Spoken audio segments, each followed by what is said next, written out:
Next case, a cement producer in Sub Saharan Africa. This business had undergone an internal meltdown where the board CEO and previous CEO and CFO had become embroiled in a deep conflict, and the CEO left. Shareholders selected a new CEO who had a good track record in managing complexity and conflict, but did not have cement industry experience. The executive team was large and unwieldy and operating with clear role definitions and with overlapping mandates. Internal morale had declined to an unprecedented low point. The operating performance had deteriorated against a backdrop of severe market pressure in the home market, and at the same time the company had launched an ambitious expansion program in other geographies on the continent.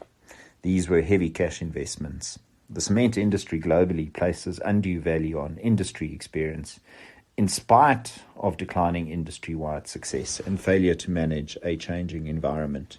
And the product's poor climate change profile due to high energy intensity based on fossil fuels, especially on coal.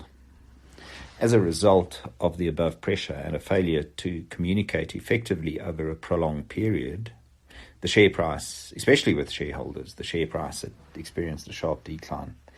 A new vision and strategy were built using a consultative bottom-up process by ourselves around the CEO and his thinking. The use of a thorough methodical approach and clearly documenting the outcomes was a big change from the previous CEO's highly informal style. The result was a brand new and different vision. This was to be a world-class producer or provider of materials, building materials, and solutions into the basic services sector, taking a strategic approach to more than doubling its business every decade or so. This was a giant leap from the legacy culture, considering the company as an internally focused cement-only player with limited geographical footprint, and recognized what had already started with the expansion into Africa.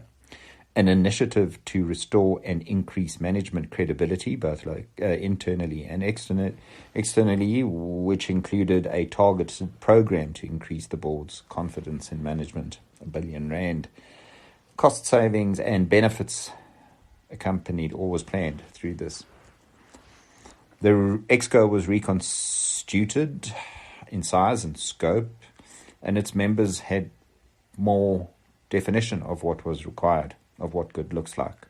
More frequent and more formal meetings were arranged, and members were encouraged to table their issues in a structured way that could be fully debated by the team. We depthed the items, as became our nomenclatures.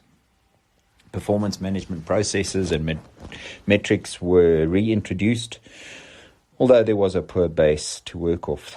The company reached out to other players with a view to exploring possible industry consolidation. What were some of the outcomes? 1, the initiatives to embed a new and exciting vision and strategy that gelled well with the company's actual activities were well received and across the business at all levels. This generated excitement and energy. 2, operational and liquidity pressures due to external factors became more intense in this period and made it difficult to transmit the energy and excitement to critical stakeholders, including certain board members, the company's bankers, and some shareholders. 3, the industry consolidation initiative gained momentum of its own that started to take an overwhelming amount of the CEO, some executives, and the board's time and attention. This exacerbated some of the tensions with stakeholders. 4, this in turn opened scope for internal politics to take root amongst the Exco, and personal agendas started playing out. Ultimately, the CEO and the chairman's relationship deteriorated, broke down, and the CEO left after about 18 months. He didn't really have the chance to bear down the changes that had been initiated.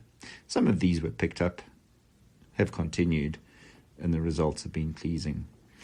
When operational and market pressures are extreme it can be best to limit ambitions on new vision and strategy until the ship is steady. Big plans, big ideas, etc. Consolidate the home base first. Get that in place and then do what you need to. It's imperative to keep external stakeholders, the bank, shareholders, and kind of semi-external power figures like non-execs on sides in times of stress, anxiety, conflict, to ensure that they don't derail transformation initiatives. Often people wanted to get involved from board, executive and non-executive positions. And it's critical that the CEO and chairman are aligned and they have each other's back.